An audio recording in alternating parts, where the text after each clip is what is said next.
朋友们好，我是石头。今天我们再次来到了白云山，一路跟着这条土路开车上来的，挺不好走的，弯弯曲曲。我的是 SUV， 但是我们看一下，旁边这辆小轿车也开上来了，当然下雨天是开不上来的。这里面有一栋房子是北京的一个大哥住下来的，20年，1万块钱的租金。前一段时间房东告诉我说，这栋房子快要倒塌了，叫我过来看一下。北京的大哥过来一趟1000多公里，太远了，不容易啊，所以我就代替他来看一下这栋房子到底情况怎么样。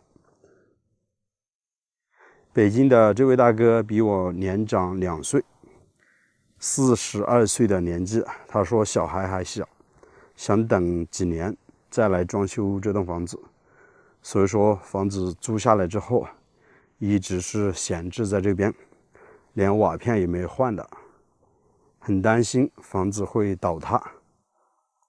实际上这边是可以开车进去的，但是我们还是把车停在路口，这边距离房子大概有150米左右。在入口的这个位置还有个简易的棚子，这上面住着一户人家，他在这边平时养点猪养羊。在对面还有2户人家，平时也很少回来，都到城里面买了房。整个这个山头啊，只有这么2、3户人家了，所以北京大哥的这栋房子是非常的安静，平时基本上没人来到这边，而且也很难发现这栋房子，因为这栋房子呢建在悬崖峭壁之上，还要经过一道山门才能够进入房子，大家应该都有印象了吧？走到前面我们就可以看到这栋房子了。我的朋友啊还是在这边飞无人机，我就进去拍摄。今天我们总共是来了5个人。这边地形还是比较高的，所以要注意上面的一些崖壁，还有旁边的一些大树。无人机啊，千万别碰到这些树枝了。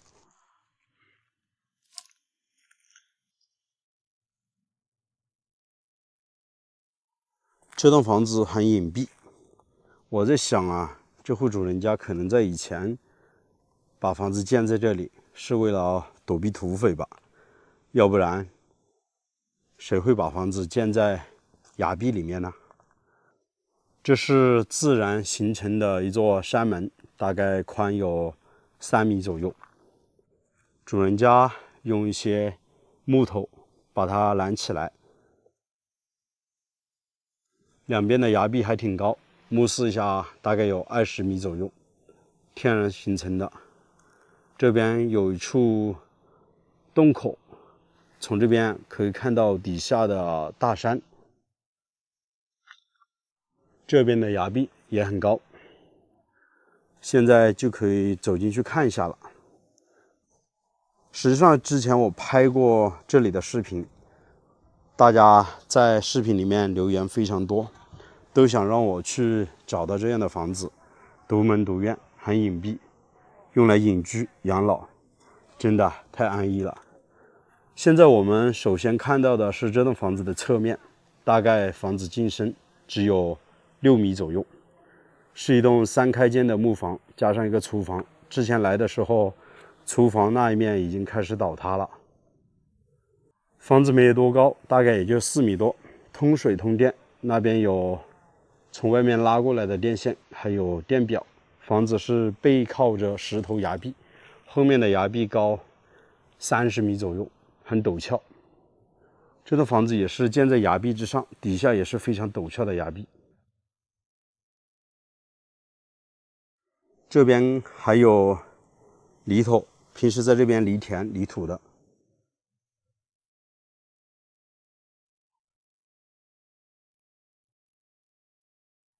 第1次和北京大哥过来看的时候，他太震撼了，他说在视频里面，没有现场看那么美。他说真的想不到这个地方犹如一处世外桃源，太安静了。在门口的位置做上一个门，那基本上这里面啊就没人过来进得来了。确实也是如此。这栋房子从这里上去有10多亩的地，都是他们家的，上面是一片竹林，里面还种的有些板栗树还有梨树。可以看到这栋房子啊比我们之前来的时候好像又损坏了不少，这个位置啊可能快要倒塌下来了。我记得啊应该是第3次来到这边了，每次来看这栋房子总是喜欢走到悬崖边去看一下，尤其今天天气很好。这个位置啊大概有30来个平方左右，刚好可以搭建一座凉亭。以后北京的大哥在这边修房子的时候，顺便在这里搭一个凉亭，平时可以过来和他喝喝茶，看看远处的风景。这个位置地势很高，底下就是悬崖峭壁，一览众山小。今天没有起雾，可以看到上千米远。刚刚我们就是沿着对面的土路开车上来的，底下有座峡谷，有小溪流，常年不干，水质还挺不错的。这底下有一大片土，可以种些东西。在山上，刚才我们也说了，有10多亩的地，以后大哥可以在这边种养结合啊。零零散散看到有些油菜花已经开了，如果全部种上油菜，那这个时候开花，整个山头估计很美啊。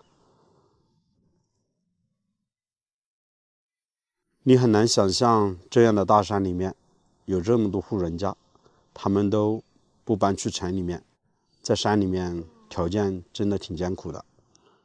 它地壳变化之下，还有地方割了，有地方林业的，对不对？哎，浙江没。地方是科目，刚刚我的朋友在这边的石头上，敲出了一些贝壳的化石。他说以前这边啊，可能是有海洋的。你看这些应该是不知道什么虫子，这是一个石头的化石，大家有认识的吗？那现在我们从这边走进这栋房子去看一下。半个多小时嘛，个把小时好像都没有，我记不得了。好几天充一次电，也是没用的，好久我陪10多分钟嘛。之前我们来的时候，这边的厨房还没有倒塌的，现在整个厨房已经倒塌下去了。这边啊，瓦片也每年掉落的很多，一年一个变化。先从这边看一下，待会儿呢，可能我们还是要从大门走进去。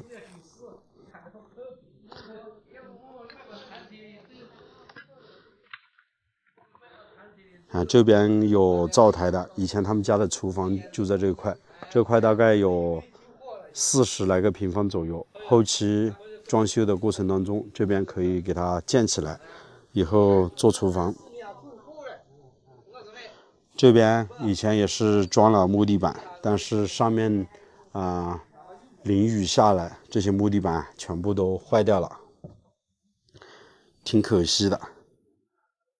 这边还有柜子，上面的楼枕全部都烂掉了，都是下雨天啊，长时间被雨水给浸泡，这些柱头都坏了。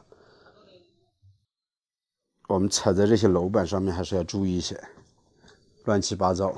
这边还有 VCD 的那个机子，大家有认识的吧？以前我记得我们小的时候啊，就拿着这些看电影呢。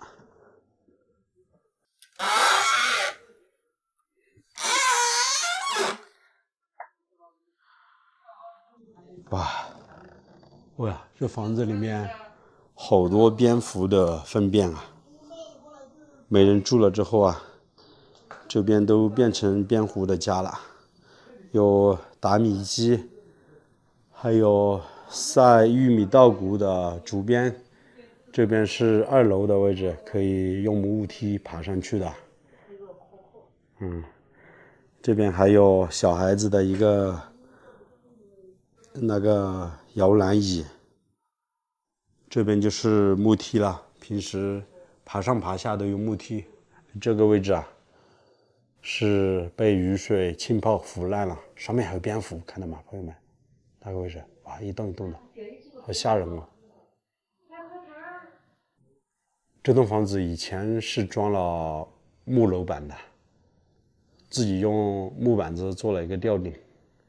实际上以前主人家在这边把房子打理的还挺不错的，只是说后面搬出去之后啊，房子没打理，变成这个样子了。总共有3间房，中间是堂屋，两边是有2个卧室。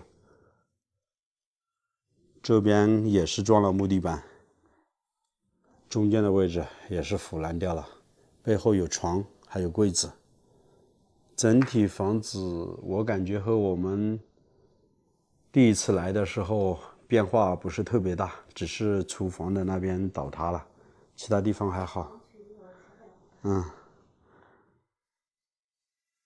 如果修缮的话，这栋房子应该还是没什么问题。毕竟我看了一下，整个柱头都还挺好的，上面的领子还有楼枕需要换掉一部分。整个院把没有硬化，要重新做一个硬化。这边以前是打谷机，说明这里还是种的有稻谷的。这栋房子啊，也是开门见山，是一栋坐东朝西南的房子。这边距离城里面有25公里，距离乡镇有15公里。这些都是松木的立柱，打磨一下还是挺不错的。基本上这栋房子的立柱都挺好。外面该沿的位置也没有硬化，水管已经迁到了院坝里面，整个院坝有100来个平方左右，还挺宽的。我们之前来的时候，这里的蜜蜂还在的，现在可能都飞走了。看他们家的垫脚石啊，修的挺漂亮的，还是红颜色的石头呢。还雕刻的有花纹。这些都是松木的立柱。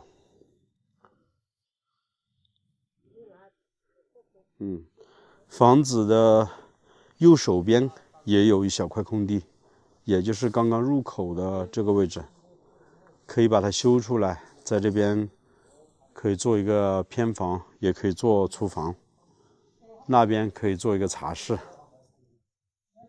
当然，好好的规划一下，这栋房子还是挺不错的。毕竟北京的大哥租下了之后，好多人都说20年才1万块钱，叫我再去找这样的房子，也想租一栋。房子的背后靠山体的位置还有4-5米的距离，这里啊也可以搭建一个小小的偏房出来，就像我们在河边改造的那栋房子，把背后用石头也做基础，然后用砖来砌，做卫生间，还挺不错。当然，这栋房子如果把它改造出来的话，估计也要不少钱呢。对，我的朋友说，上面的树根已经沿着石头缝长到石头缝里面去了，好粗壮。树倒是没有多大，但是它的根啊，真的生命力特别的顽强。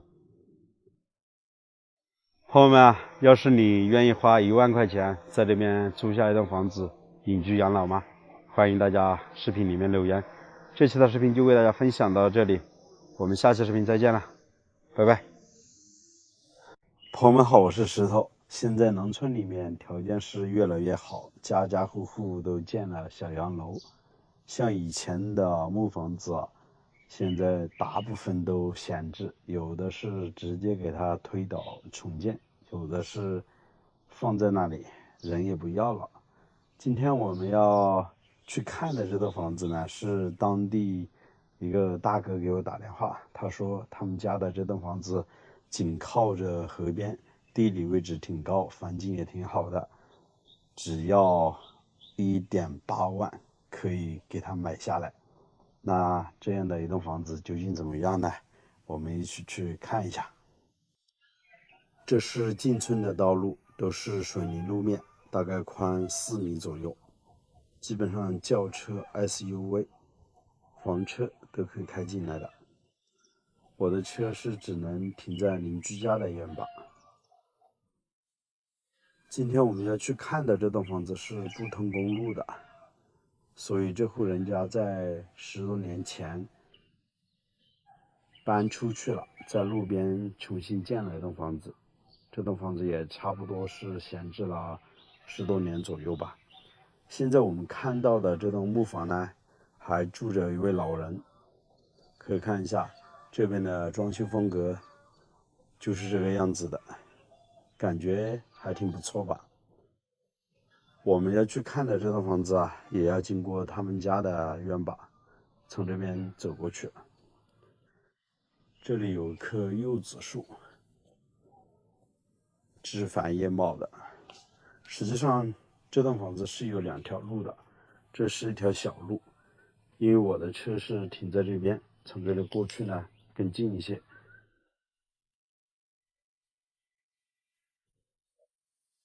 现在镜头前方看到的这栋房子啊，也是常年没在家，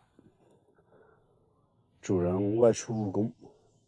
这里原本是有一条毛坯路，可以从这边硬化一下，然后呢，以后车子可以从这里进来。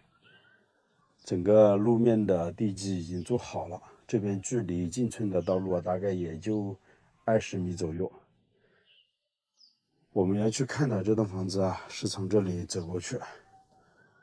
当然，旁边都是邻居家的一些院坝或者地，想要修路进来挺不容易，因为必须经过这家人的院坝，看到没有？就是这样子的。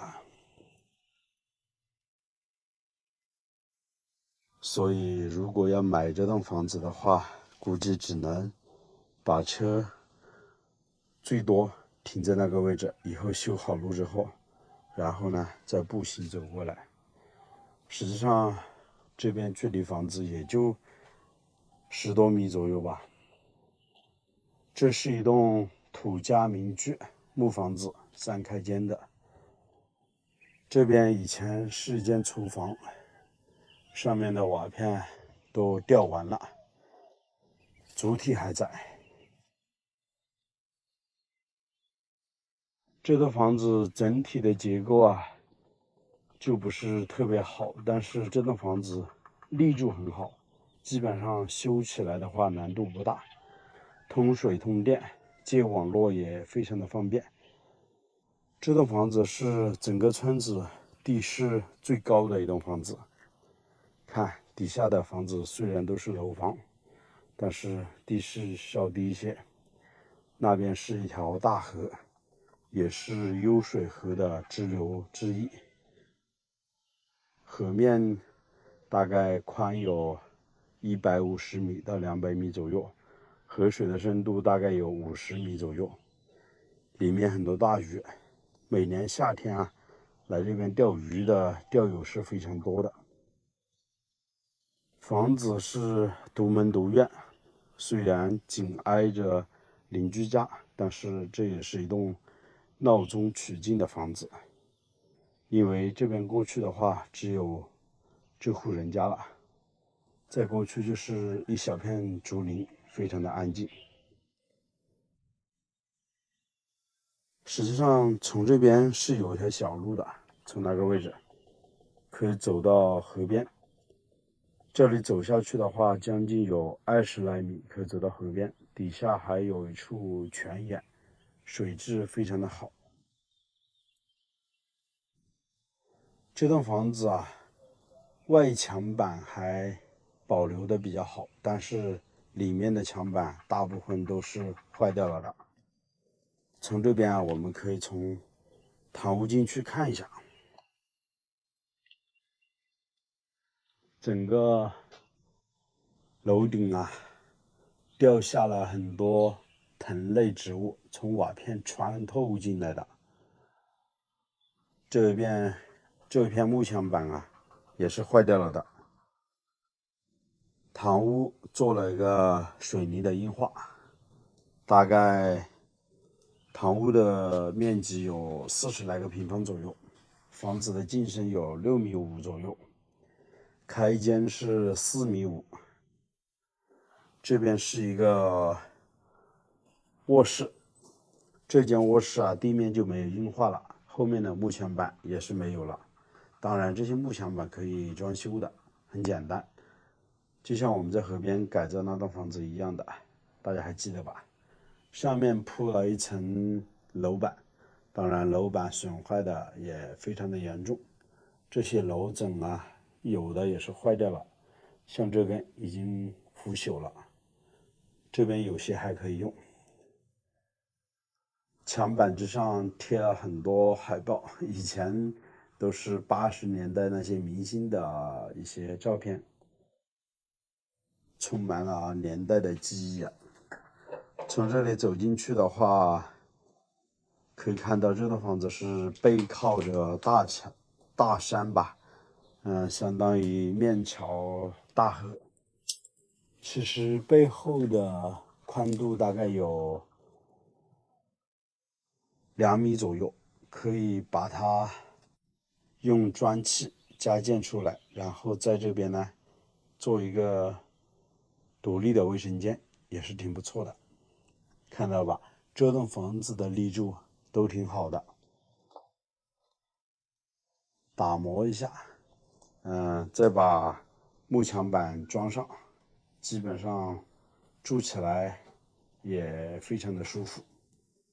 我在想，像这样的木房子，还是要做一个纯实木地板，这样子要干燥舒适一些。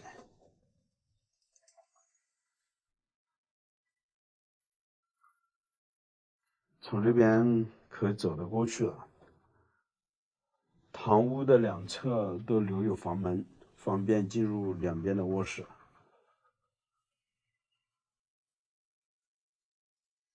2楼啊，基本上是不住人的，但是可以上去。每家每户都有一座那个小木梯，可以爬上2楼。当然，在2楼做一些应急的房间也可以用一下的。这栋房子上面的领子还可以，但是有些也是需要换掉的。推开门，这边也是一个窗户。以前他们家的火塘是在这边的。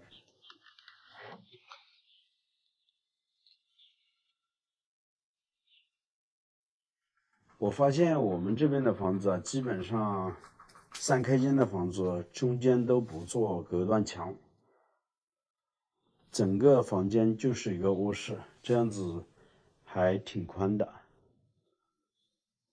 背后也都是没有墙板了。这边还留了一道侧门，可走得过去。以前他们家的卫生间是在这边的。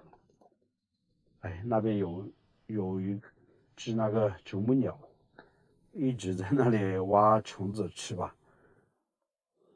这边有好几间这样的，应该算杂物间，还是以前养猪的猪圈。当然也可以在这边做旱厕，把它推倒了之后，在这里加建一些房间出来也是可以的。这一片地啊，也都是他们家的。还挺宽。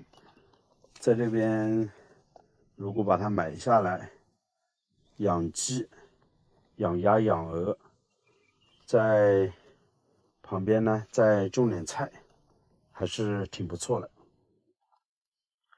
这边就是一个旱厕了，现在上面的瓦片都看不到了，因为这栋房子大概10来年没有住人。其实这里都还挺宽的，背后就是大山了。这旁边是一些灌木丛。这只啄木鸟在哪里啊？听见响声，没有看见它。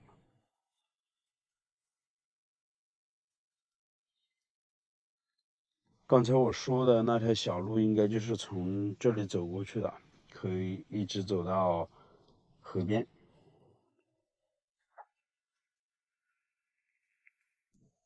这个价格倒是挺让人心动的，我都有点打算把它买下来。18000的价格确实不贵呀，光买一个地基都要不少钱呢。况且这栋房子我们走了一遍，看了一下，大概占地面积有接近300多个平方左右吧。虽然车子是不能开过来，但是走那么10-20米还是可以接受的。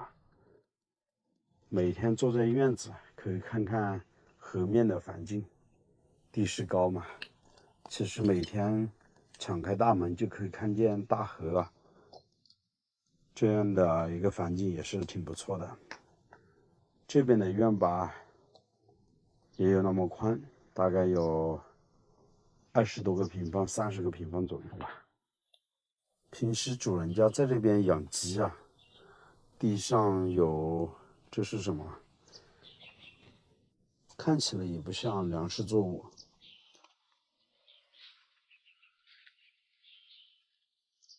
还是喜欢这个院子，地势高，环境好。这边距离城里面有16公里，距离镇上有2.5公里，交通也是挺方便的。这是一栋坐北朝南的房子，采光非常的好。没事的话，夏天可以到河边游泳，也可以钓鱼，是一个比较不错的隐居养老的这样的一个地方。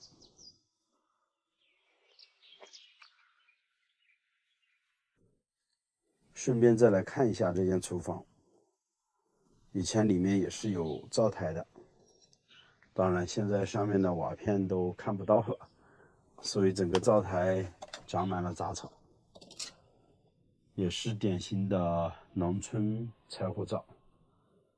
这个厨房大概也就20多个平方吧，砖体结构的。当然这些如果把它买下来，需要把这些砖全部拆了，再重新砌。我刚刚和大哥在电话里面又聊了一下，他说厨房以外都是邻居家的，也就是这边有一小块空地是旁边这户邻居家的，所以这个地方如果买下来也用不上。但是这边我们可以看到从山上有下来的很多水管子，上面有一口泉眼，村里面喝的也都是山泉水，每家每户都把管子接到自己家里面了。这栋房子也是一样的，管子已经接过去了。